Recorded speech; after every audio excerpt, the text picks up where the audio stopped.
মুগ্ধ একজন তরুণ ফ্রিল্যান্সার। তার হাত ধরে এসেছে অনেক সাফল্য, কিন্তু জীবনে এমন একটি অপ্রত্যাশিত অধ্যায় আসবে যা হয়তো সে নিজেই জানত না। পানি লাগবে কারো? পানি।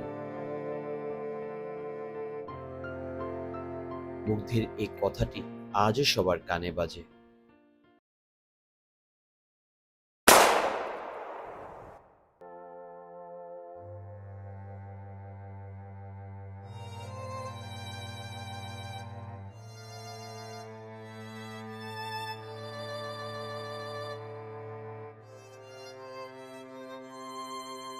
মুগ্ধের মুগ্ধতা যেন এখানেই থেমে যায়। তার হাত থেকে পড়ে যায় পানি, রক্তের স্রোতে হারিয়ে যায় একজন নক্ষত্র। একজন সফল ফ্রিল্যান্সারের গল্প, যার জীবন থেমে গেল অন্যায়ের গুলিতে। মুগ্ধদের হারিয়ে যাওয়া আমাদের দেশের জন্য বড় ক্ষতি। পরিবর্তনের সময় এসেছে।